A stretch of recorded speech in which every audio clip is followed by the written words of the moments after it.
3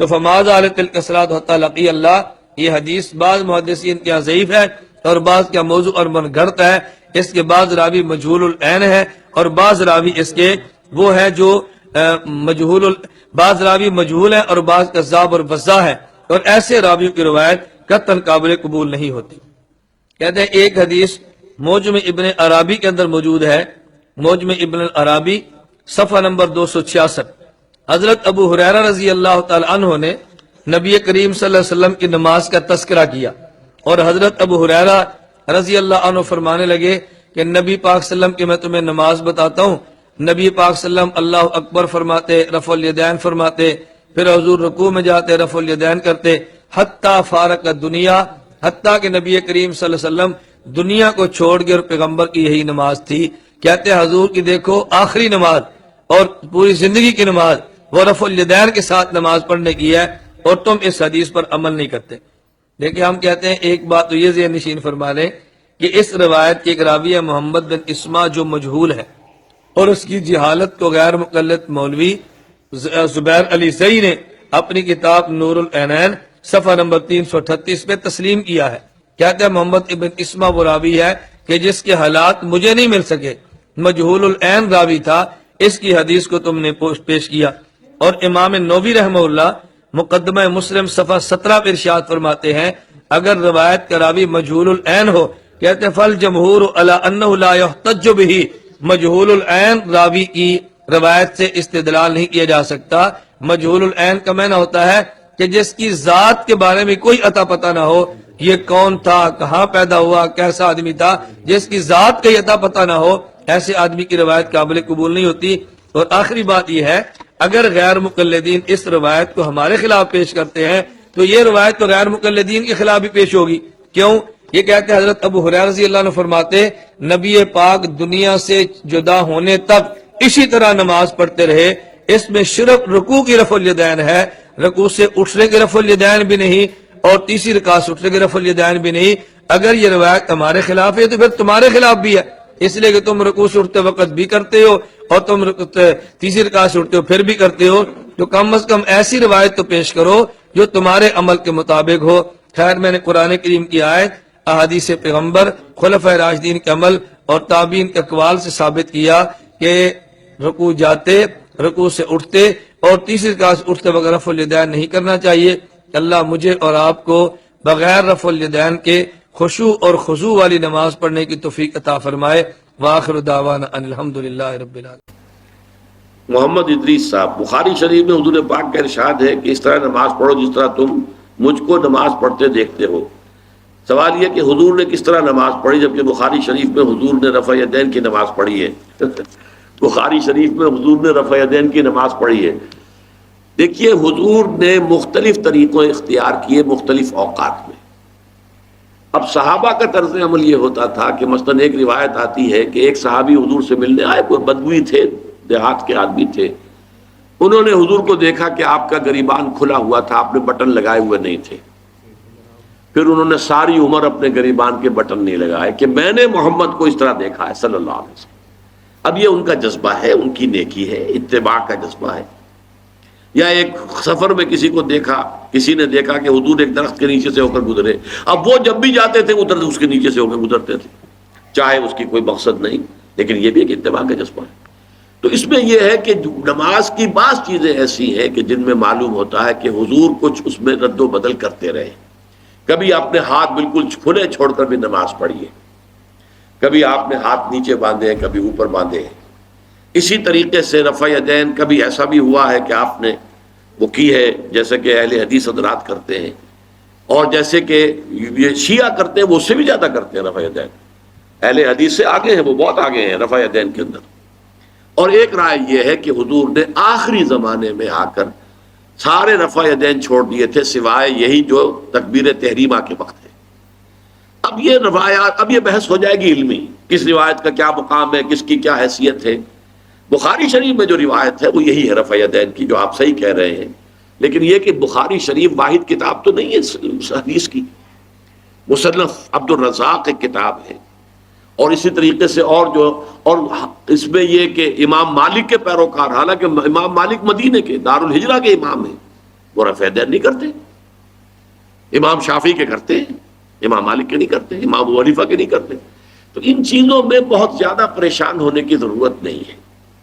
اصل جو معجزہ ہے حضور کا اور اسلام کا وہ یہ ہے کہ 1400 برس گزر گئے لیکن نماز کے ضمن میں اتنا اختلاف نہیں ہے کہ تمام مسلمان باجماعت نماز نہ پڑھ سکیں. دیکھیے رفع یدین کرنے میں جماعت ٹوٹتی نہیں, آپ نے کیا یا نہیں کیا, جماعت کی فارمیشن برقرار رہی. فرض کیجئے کوئی شخص یہ سمجھتا کہ پہلے سجدہ ہے پھر رکوع ہے, تو اب یہ دو آدمی ساتھ نماز نہیں پڑھ سکتے جن میں سے ایک کے نزدیک پہلے رکوع ہے پھر سجدہ ہے, دوسرا یہ سمجھتا ہے کہ نہیں پہلے سجدہ ہے پھر رکوع ہے. نہیں ہو سکتی, ان کی جماعت اب جمع نہیں ہو سکتی. یا کسی کا یہ خیال ہو کہ جیسے ہر رکعت میں رکوع ہے کہ سجدہ بھی ایک ہے, وہ ایک سجدہ کر کے کھڑا ہو جائے. اب ظاہر بات ہے دوسرا شخص جس کے نزدیک دو سجدے ہیں وہ ایک اور سجدہ کرے گا, فارمیشن ٹوٹ گئی, اب وہ ساتھ نماز نہیں پڑھ سکتے. 1400 برس بیت گئے, مشرق بعید سے مغرب بعید, پوری دنیا, آج تو کوئی کونا ہے ہی نہیں جہاں مسلمان نہ ہو. لیکن جو سالڈ مسلمان جو ہیں وہ تو آپ سمجھیے کہ انڈونیشیا سے لے کر موریتانیہ تک تو مسلمانوں کی کتنی بڑی تعداد ہے. لیکن کہیں ایسا نہیں ہے کہ آپ کی فارمیشن ٹوٹتی ہو. کوئی ایسا مسلک نہیں ہے جس میں یہ خیال ہو کہ مغرب کی رکعت میں 2 ہیں جیسے فجر کی ہے, نہیں, وہی 3 رکعتیں ہیں. کوئی ایسا مسلک نہیں جس میں یہ معلوم ہو کہ فجر کی رکعتیں 3 ہیں 2 نہیں ہے, کوئی نہیں. عصر کی 2 ہیں یا 4 6 ہیں, کوئی نہیں. وہی رکعتیں, وہی رکعت کی ترتیب, پہلے کھڑے ہونا ہے پھر رکوع ہے پھر کھڑے ہونا پھر سجدے میں جانا پھر بیٹھنا ہے پھر سجدہ پھر کھڑے ہونا. فارمیشن نہیں ٹوٹتی, شیعہ ہو سنی ہو اور اس میں حنفی ہو مالکی ہو شافعی ہو حنبلی ہو زیدی ہو ظاہریہ ہو, کوئی بھی ہو, کسے باشد تمام مسلمان مل کر جماعت سے نماز ادا کریں گے اور ان کی جماعت ٹوٹتی نہیں. یہ ہے جس کو ہمیں سمجھنا چاہیے. یہ کیوں ہے؟ صلو کما رأیتمونی اصلی, کہ حضور کی کو جس طرح دیکھا صحابہ نے نماز پڑھتے ہوئے ویسے نماز پڑھ رہے ہیں. صحابہ نے ویسے نماز پڑھی, پھر آپ کے بعد تابعین نے اسی طریقے سے نماز پڑھی, پھر اس کے بعد تبع تابعین نے پڑھی, نسل بعد نسل منتقل ہو رہا. آپ کی تھوڑا تھوڑا اختلاف اگر ہے تو اس کے لیے زیادہ پریشان نہیں ہونا چاہیے.